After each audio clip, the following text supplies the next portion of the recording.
మారుతున్న వాతావరణ పరిస్థితుల నేపథ్యంలో ఋతుపవనాల ఆగమనం ఆలస్యం అవుతూ ఉండటంతో చాలా ప్రాంతాల్లో రైతులు కరువు పరిస్థితులను ఎదుర్కొంటున్నారు. ఈ క్రమంలో తక్కువ నీటితో పంటలు సాగు చేసే సూక్ష్మ నీటి పారుదల విధానాలను అనుసరిస్తున్నారు. డ్రిప్ సహాయంతో పంటలు పండిస్తున్నారు. అయితే ప్రకృతి పద్ధతుల్లో పంటలు సాగు చేసే రైతులకు డ్రిప్ నిర్వహణలో కొన్ని సమస్యలు ఎదురవుతున్నాయి. ద్రావణాలు ఫిల్టరేషన్ సక్రమంగా జరగకపోవటం వల్ల ఖరీదైన డ్రిప్ పైపులు పాడవుతున్నాయి. రైతుకు నష్టం కలుగుతోంది. పెద్ద మొత్తంలో పంటలు సాగు చేసే రైతుకు పెట్టుబడి ఖర్చులు పెరుగుతున్నాయి. ఈ క్రమంలో ఒకే వ్యక్తి సహాయంతో 50 ఎకరాల వరకు డ్రిప్ పద్ధతుల్లో ఎరువును అందించే యూనిట్ను రూపొందించారు ప్రకృతి వ్యవసాయ రైతు శివప్రసాద్ రాజు. పంటలు పండించేందుకు నీటి కొరత వేధిస్తున్న ఈ తరుణంలో నీటిని అందించడానికి అత్యంత ఉత్తమమైన పద్ధతి డ్రిప్ పద్ధతి. ఈ పద్ధతిలో మొక్కలకు కావలసిన నీటిని, ఎరువును బొట్టుబొట్టుగా అందించవచ్చు. తక్కువ నీటి వినియోగంతో నాణ్యమైన పంట ఉత్పత్తులను అందించేందుకు తోడ్పడుతుంది. అయితే ప్రకృతి వ్యవసాయం చేసే క్రమంలో పంటకు జీవామృతం, పంచగవ్య వంటి ఎరువులు డ్రిప్ ద్వారా ఇవ్వాలంటే రైతుకు పెద్ద మొత్తంలో ఖర్చవుతోంది. 2-3 ఎకరాల్లో చేసుకునే వారికి సమస్య లేకపోయినా పెద్ద మొత్తంలో చేయాలంటే సమస్య ఉంటోంది. 50 ఎకరాలకు ఎరువులను అందించేందుకు సుమారుగా 8 నుంచి 10 మంది కూలీలు అవసరమవుతున్నారు. తద్వారా ఖర్చు పెరుగుతోంది.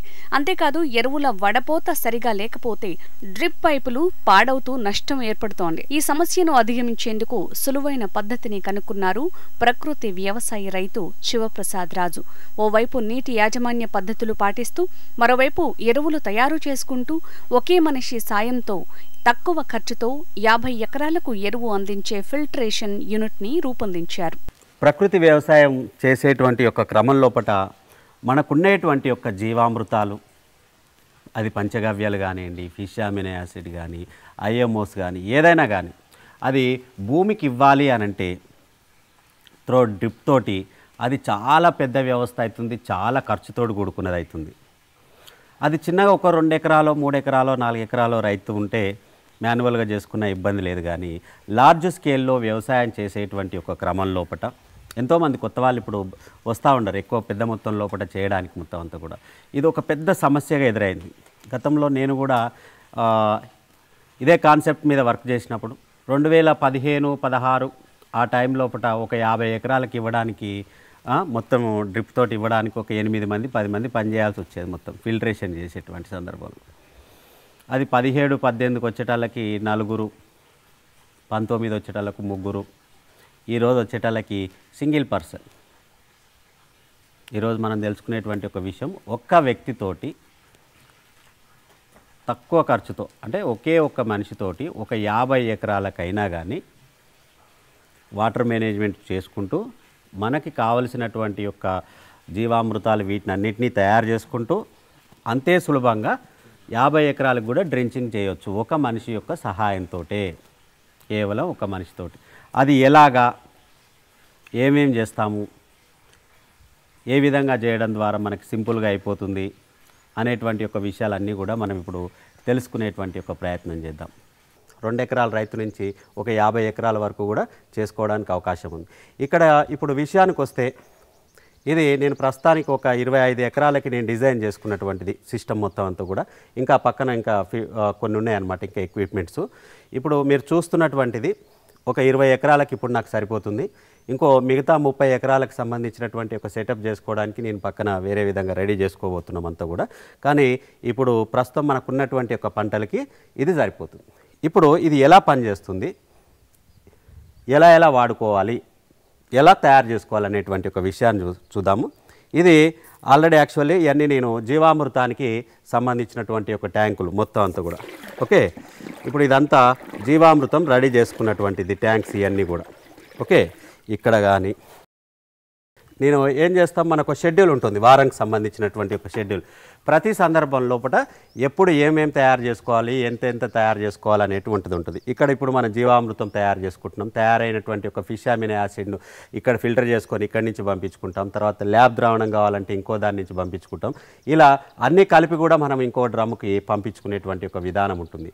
జీవామృతాన్ని డ్రిప్ ద్వారా పంటలకు పారించాలంటే ముందుగా ఫిల్టర్ చేసుకోవాలి. లేదంటే ఎరువు పంటకు అందకపోవటంతో పాటు పైపులు పాడయ్యే అవకాశం ఉంది. ఈ ఫిల్టరేషన్ యూనిట్ ద్వారా ఆ సమస్య రాదంటున్నారు శివప్రసాదరాజు. మరి ఈ యూనిట్ ఎలా పనిచేస్తోంది? ఎన్నిసార్లు ప్రకృతి ఎరువులను శుభ్రం చేస్తోంది?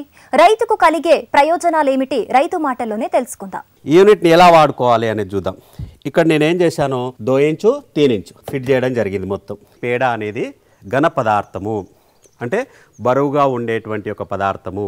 ఈ పదార్థం ఏం చేస్తుంది, జీవామృతం తయారు చేసినప్పుడు కలిపినప్పుడు ఆటోమేటిక్గా గ్రౌండ్ లెవెల్లోకి వెళ్ళిపోతుంది. ఓకే, మనకి మేజర్గా వచ్చేది ఏంటిది, డ్రిప్ లోపట మనం ఏదైనా కానీ ద్రావణాన్ని పంపించాలి అని అంటే, డ్రిప్తో పంపించాలి అంటే అది అత్యంత ఫిల్టర్ అయ్యి ఉండాలి. ఖచ్చితంగా ఫుల్గా ఫిల్టర్ అయ్యి ఇచ్చినప్పుడు మాత్రమే మొక్కలకి ప్రాపర్గా వెళ్ళగలుగుతుంది, క్లాట్ కాదు. వన్స్ ఒకవేళ మీరు ఎప్పుడైనా సరిగ్గా ప్రాపర్గా దీన్ని ఫిల్టర్ చేయకుండా ఇస్తే డ్రిప్లో కానీ జామ్ అయింది అని అంటే పైప్ లైన్ మొత్తం తీసేయాల్సింది. లాటరల్స్ ఏదైతే పర్టికులర్గా ఇన్లైన్, అదే ఆన్లైన్కి సంబంధించింది అనుకోండి, డ్రిప్పర్లు ఉంటాయి తీసి క్లీన్ చేసుకోవచ్చు. కానీ ఇన్లైన్ పైపులకు సంబంధించినంత వరకు తీసుకొని మనము క్లీన్ చేయడానికి అవకాశం లేదు. సో ఎన్ని ఫిల్టర్లు చేయగలిగితే అంత ఫిల్టర్. ఇక్కడ మనం ఈ ఫిల్టరింగ్ చేసేటువంటి ఒక వ్యవస్థ లోపల 5 నుంచి 6 సార్లు ఫిల్టరేషన్ చేస్తాం మొత్తం అంతా వెళ్ళేటువంటి ఒక క్రమం మొత్తం. సో ఈ క్రమం కూడా ఏంటిది, ఒక మనిషితోటి చాలా సింపుల్గా చేసుకోవచ్చు, ఎటువంటి ఇబ్బంది లేకుండా. ఓకే, ఇప్పుడు విషయానికి వస్తే, ఇప్పుడు మనం వేసినటువంటి ఒక పేడ అనేది కిందికి వెళ్ళిపోతుంది తయారైన తర్వాత. ఆ రోజు ఏం చేస్తాము, కరెక్ట్గా ఫిల్టర్ దీన్ని ఆన్ చేయాలనుకునేటువంటి ఒక సందర్భంలో జీవామృతాన్ని తిప్పొద్దు. జస్ట్ దీనికి 1 ఫీట్ పైన ఈ లైన్ ఇచ్చా దీనికి జస్ట్. ఓకే, ఇప్పుడు మీరు చూస్తే, ఇప్పుడు ఇది ఓపెన్ చేశా కదా, దీంట్లో ఉండేది మొత్తం జీవామృతం అంతా కూడా మీకు అక్కడ కనిపిస్తుంది మొత్తం అంతా. ఓకే, ఇటు నుంచి మొత్తం అంతా కూడా ఇలా వెళ్ళిపోతుంది. ఈ పైప్ లైన్లో నుంచి మొత్తం అంతా కూడా ఎక్కడికి వెళ్తుంది అంటే, నేను ఆల్రెడీ ఇక్కడ ఏర్పాటు చేసుకున్నటువంటి యొక్క సెకండ్ ఫిల్టర్కి వెళ్ళిపోతుంది. ఇప్పుడు ఈ సెకండ్ ఫిల్టర్ ఎలా పనిచేస్తుంది అనేటువంటి ఒక విషయాన్ని చూద్దాం. మనం అక్కడ వాల్ ఇప్పుకున్న తర్వాత మనకి ఇప్పుడు ఆల్రెడీ ఏమైంది, అక్కడ పేడ అంతా 1 ఫీట్ హైట్ లోపల దాన్ని ఉంచుకోవడం జరిగింది. సో హైట్లో డౌన్లో మొత్తం పేడ ఉండిపోతుంది. సో పైన ఉండేటువంటి యొక్క ఏది వాటర్ ఫార్మేషన్లో ఉన్నటువంటి ఒక జీవామృతం అంతా కూడా ఇక్కడికి వచ్చేస్తుంది. ఇప్పుడు ఇందాక చూశారు కదా, దీంట్లోపట జాలీ పెట్టాము. జాలీ పైన ఏది మెష్, ఇది మనకి షేడ్ నెట్ కవర్ ఒకటి పెట్టాము. సో ఇదేమైంది, సెకండ్ ఫిల్టరేషన్ అయిపోయింది మొత్తం అంతా కూడా. అక్కడ ఒకవేళ మిస్ అయినటువంటి ఒక పేడ ఏదున్నా కానీ మనకి పైప్ లైన్లో నుంచి వచ్చి ఇక్కడ ఏం పెట్టామంటే డ్రమ్ పెట్టాము. ఇక్కడ కింద గుంత తీసాం, దీనికి ఒక పెద్ద గుంత తీసి ఆ గ్రావిటీ తోట ఆటోమేటిక్ వచ్చి దీంట్లో పడిపోయే విధంగా దీనికి హోల్ చేసి దీంట్లోపు పైప్ లైన్ దీన్ని కలిపేసాం. సో ఇక్కడ ఏమైంది, జస్ట్ ఓపెన్ చేయగానే గ్రావిటీ తోటి వచ్చి ఇక్కడ వరకు వచ్చేస్తుంది. దాదాపుగా మనకి 100కి 60% ఫిల్టర్ అనేది ఇక్కడ 60-70% ఫిల్టరేషన్ ఇక్కడ జరిగిపోయింది. సో ఇది కూడా ఆటోమేటిక్, అంత మాన్యువల్. అక్కడ ఇప్పడం ఇక్కడికి వచ్చేస్తూ ఉంటుంది. ఇప్పుడు ఏం చేయాలి అనేటువంటి ఒక విషయం ఏంటిదంటే, ఇది దీంట్లోకి 1 HP మోటార్ని పెట్టా. ఓకే, 1 HP మోటార్ పెట్టి దీనికి ఒక ఏం చేసా, మళ్ళీ దీంట్లో నుంచి ఎటువంటి చెత్త రాకుండా ఇది 3rd ఫిల్టర్, 3వ ఫిల్టర్. ఈ ఫిల్టర్ని జస్ట్ ఇది 1 HP మోటార్కి కలెక్షన్, ఫుట్బాల్ ఉంటుంది కదా, జస్ట్ దీంట్లో వేసేస్తున్నాయి. ఇక్కడ ఒకవేళ ఇన్ కేసు ఏ చెత్త ఉన్నా ఇక్కడ ఆగిపోద్ది, పేడ కానీ ఇది కానీ, ఇది కూడా టాప్లోనే ఉంటుంది. ఓకే, ఇప్పుడు వచ్చి జస్ట్ సింపుల్గా నేనేం చేస్తాను, జస్ట్ ఇది మోటార్ ఆన్ చేయగానే ఇప్పుడు ఏం చేస్తుంది, ఈ ట్యాంకులో ఏదైతే జీవామృతం కానీ మనం ఏదైనా మెడిసిన్ ఇచ్చింది ఏదున్నా కానీ ఆటోమేటిక్గా ఇలా లాగేసుకుంటుంది మొత్తం. ఇక్కడ ఏం చేసాం, మళ్ళీ ఇక్కడ మనం చూడాల్సింది ఏంటంటే, ఇక్కడ ఒక ఫిల్టర్ పెట్టా, మళ్ళీ ఒక ఫిల్టర్ పెట్టా. ఫస్ట్ ఫిల్టర్, సెకండ్ ఫిల్టర్ ఆటోమేటిక్గా 2వది పడేది, లోపల లాక్కునేటప్పుడు 3వ ఫిల్టరు, తర్వాత ఇది 4th ఫిల్టర్. ఇప్పుడు వస్తుంది అనమాట, జీవామృతం వస్తుంది. అక్కడి నుంచి ఎక్కడికి వస్తుంది, ఇక్కడికి వస్తుంది. ఆల్రెడీ నేను దీన్ని ఫిట్ చేసి పెట్టుండే మొత్తం అంతా. ఓకే, ఈ పైప్కి ఏం చేసా, ఒక జాలీ పెట్టా మళ్ళీ. ఓకే, ఈ జాలీ మీద సన్నటి చీర పొర వేసేసి జస్ట్ ఈ కర్ర అనేది దీనికి పెట్టేసా టైట్గా. ఓకేనా, ఇప్పుడు ఎక్కడ జరగదు దీంట్లో, ఆటోమేటిక్గా ఇప్పుడు ఏమవుతుంది, జీవామృతం వచ్చి దీంట్లో పడుతుంది. ఓకేనా, ఇప్పుడు మోటార్ ఆన్ చేసి ఉండాము, ఆల్రెడీ జీవామృతం స్టార్ట్ అయింది రావడం. ఓకే, ఇప్పుడు చూస్తున్నారు కదా, ఓకేనా. ఇప్పుడు జీవామృతం వస్తుందా? జీవామృతం ఆటోమేటిక్గా దీంట్లోకి వచ్చేస్తుంది. మొత్తం పల్చటి బట్టతోటి మొత్తం ఏమవుతుంది, దీంట్లో పడి ఫిల్టర్ అయిపోతుంది. ఫిల్టరేషన్ చేసే క్రమంలో కొన్ని జాగ్రత్తలు తీసుకోవాలంటున్నారు శివప్రసాదరాజు. అవేంటో ఆయన మాటలోనే తెలుసుకుందాం. ఇక్కడ మాన్యువల్గా మనం చిన్న జాగ్రత్త తీసుకోవాలి. ఏంటిది అనంటే, ఈ ఫిల్టర్ చేసేటువంటి ఒక క్రమంలో పల్చగా అక్కడక్కడ ఇలా పేడ వస్తూ ఉంటుంది. మీరు గమనిస్తే ఈ పేడ ఉంది కదా, మొత్తం లైట్గా ఇలా వస్తుంది అనమాట మొత్తం.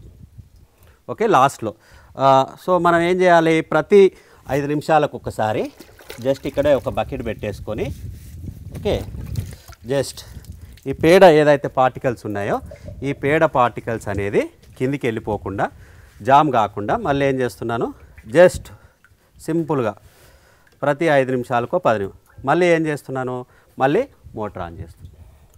సో ఆటోమేటిక్గా ఏమవుతుంది, అక్కడ డ్రమ్ములో నుంచి ఎట్ ఎ టైం ఒకటేసారి కిందికి వస్తుంది, కింది నుంచి ఎట్ ఎ టైం ఇక్కడికి వస్తుంది. జస్ట్ నేను ఇక్కడ చేయాల్సింది ఏంటంటే, ప్రతి 5 నిమిషాలకు ఒకసారి దీన్ని క్లీన్ చేసుకోవడం. ఇలా క్లీన్ చేసుకున్న తర్వాత ఈ డ్రమ్ నిండిపోతూ ఉంటుంది. ఇప్పుడు ఏం చేస్తున్నాను అంటే, ఇది వెంచూరి, ఇది మనకి డ్రిప్ లైన్కి కలెక్షన్ ఉన్నటువంటిది. ఈ డ్రిప్ లైన్ కలెక్షన్ ఉన్నటువంటిది ఇది యాక్చువల్లీ దీనికి 2 ఉన్నాయి ఫిల్టర్స్. దీని లోపల కూడా మీకు కనిపిస్తే చూస్తే ఇది లోపల ఫిల్టర్ అనమాట, జాలి. నేనేం చేశాను, ఇది నల్లది కనిపిస్తుంది కదా, దీనికి కూడా చీర కట్టాను మళ్ళీ. ఓకే, లోపల ఫిల్టర్ ఉంది, దీనికి మళ్ళీ చీర కట్టా. జస్ట్ ఇది ఎప్పుడైనా ఒకసారి ఈ ఫిల్టర్ చేసేటువంటి ఒక క్రమం లోపల ఇది కూడా లాక్కుంటుంది కదా, పేడ ఏమన్నా ఉంటే ఇక్కడ అతుక్కుంటూ ఉంటుంది. జస్ట్ ఇదే దాంతో ఒకసారి ఇలా క్లీన్ చేసేసుకొని ఇమీడియట్గా మళ్ళీ దీన్ని తీసుకెళ్ళి దీంట్లో వేసేస్తాం. ఇక్కడ ఆల్రెడీ ఫిల్టర్ అయిపోయింది అంతా కూడా. సో ఆటోమేటిక్ ఫిల్టరేషన్ అయిపోయింది. ఇప్పుడు ఆటోమేటిక్గా ఇక్కడ ఏం చేస్తున్నాం, ఇది వెంచూరి అనమాట. ఓకే, ఇది వెంచూరి ఫామ్కి వెళ్ళేటువంటి ఒక వాటర్. జస్ట్ ఇది ఆన్ చేస్తున్నాను. ఇక్కడ జస్ట్ దీన్ని మనకి ఎంత సెట్టింగ్ కావాలో, ఎంత వెళ్ళాలో అనేది ఇక్కడ ఆన్ చేసుకుంటే సరిపోతుంది. ఇప్పుడు ఇది ఆన్ చేసాం. మొత్తం అంతా కూడా దీంట్లో నుంచి ఇప్పుడు ఎంత అరగంటలో కావాలా, గంటలో కావాలా, 200 లీటర్లని ఎంతసేపట్లో పంపించుకోవాలనేటువంటి ఒక టైమింగ్ సెట్టింగ్ అంతా కూడా ఇక్కడ మనం ఎక్కువ పెట్టుకుంటే ఎక్కువ వెళ్తుంది, తక్కువ పెట్టుకుంటే తక్కువ వెళ్తుంది. అదే పావు గంట లోపల 200 లీటర్లని జీవామృతాన్ని పంపించవచ్చు, 50 లీటర్ల జీవామృతాన్ని పంపించవచ్చు. అది డిపెండ్ అపాన్ మనం సెట్ చేసుకునేటువంటి ఒక సిస్టమ్ మీద, ఇక్కడ ఈ యొక్క ఫాస్ట్నెస్ మీద ఆధారపడి ఉంటుంది. ఇక్కడ వరకు ఆటోమేటిక్గా ఫిల్టరేషన్ జరిగిపోయింది. ఫిల్టరేషన్ విధానంలో అడుగు భాగాన మిగిలిపోయిన జీవామృతాన్ని వృధాగా పోనివ్వరు. దీనిని మరలా ఫిల్టర్ చేసి పంటకు వినియోగిస్తారు. అది ఎలాగో ఇప్పుడు చూద్దాం. నేను పైన లేయర్లో ఉండేటి దాని వంటిది 150 లీటర్లు ఏదైతే ఉందో ఇది మొత్తం అంతా కూడా ఫిల్టర్ అయిపోయింది. మొత్తం అంతా కూడా ఒక్కొక్క దాన్ని అవసరమైతే రోజుకు ఒక 5000 లీటర్లు కూడా మనం ఈ సిస్టమ్ తోటి ఇచ్చుకోవచ్చు, ఎటువంటి ఇబ్బంది లేకుండా. సో ఇప్పుడు మళ్ళీ ఏం చేయాలి, మనకి ఫిల్టరేషన్. సో ఈ పేడ ఉంది ఇక్కడ, ఈ 150 లీటర్లలో 200 లీటర్ల లోపల 150 లీటర్స్ మనం ప్యూరిటీగా ఇచ్చేసాం. మనకి ఎంత ఉంది, ఇంకా 50 లీటర్స్ ఉంది. ఈ యొక్క 50 లీటర్స్ని ఏ విధంగా మళ్ళీ రీయూజ్ చేసుకోవచ్చు, మళ్ళీ దీన్ని ఏ విధంగా పెంపించుకోవచ్చు అనేటువంటి ఒక విధానం చూస్తే, దీంట్లో ఇక్కడ నేను ఈ దాన్ని డైరెక్ట్గా వదిలిపెట్టేస్తున్నాను. ఇప్పుడు పేడ ప్లస్ నీళ్లు చిక్కటి ద్రావణం ఏదైతే ఉందో, నేను ఈ వాల్ ఓపెన్ చేయగానే నాకు ఆటోమేటిక్గా అక్కడికి వచ్చేస్తాయి. మొత్తం ఆ పేడతో కలిసినటువంటి ఒక 150 లీటర్లు క్లియర్ అయిపోయింది. ఆ 50 లీటర్స్ ఏదైతే ఉందో మడ్డి, మొత్తం ఇది 1000 లీటర్స్ కెపాసిటీ ఉన్నటువంటి ఒక క్యాన్. ఈ 1000 లీటర్స్లోకి ఇది ఆటోమేటిక్గా వచ్చి పడిపోతుంది. ఓన్లీ పేడ మాత్రమే బయటకు వచ్చే విధంగా, మిగతాదంతా కూడా దీనిలో నుంచి బయటికి మళ్ళీ రీకనెక్ట్ చేసుకుంటున్నాం. ఈ పేడనంతా ఏం చేస్తాను, తర్వాత నేను మడ్ పంపు పెట్టేసి జస్ట్ ఒక 5 నిమిషాలు దీంట్లో మడ్ పంప్ పెట్టేసి కొట్టేస్తే బయటికి వెళ్ళిపోతుంది. నాకు అదంతా కూడా నేను తర్వాత ఆ వచ్చిన స్లర్రీని అంతా కూడా ఎరువుగా కన్వర్ట్ చేసుకుంటాను. మొత్తం అంతా కూడా ఏమవుతుంది, మొక్కలకి ఎరువుగా వాడుకుంటా. అక్కడ కూడా పని లేదనమాట. పేడని తీసేటువంటి ఒక స్లర్రీ మోటార్లు ఉంటాయి, ఆ మోటార్ వేసుకుంటే ఇప్పుడు నేనేం చేస్తున్నా, మళ్ళీ జస్ట్ ఇక్కడ రీకనెక్ట్ చేస్తున్నా. మోటార్ని వేసుకున్న తర్వాత ఇది మొత్తం అంతా కూడా ఏమవుతుంది, జస్ట్ మళ్ళీ అక్కడి నుంచి ఇదంతా రిటర్న్ వచ్చేసి ఈ డ్రమ్లో పడిపోతుంది. ఓకే, ఈ డ్రమ్లో పడిపోయిన తర్వాత ఏమవుతుంది, అక్కడ కంప్లీట్గా పేడ అనేది డౌన్లోకి వెళ్ళిపోతుంది. దాన్ని మడ్ పంప్ తోటి బయటికి కొట్టేస్తాం. జస్ట్ ఫిల్టర్ అయినటువంటిది మొత్తం మన స్లర్రీ వెళ్ళిపోయి మిగిలినటువంటి ఒక జీవామృతం అంతా కూడా దీని లోపలికి వస్తుంది.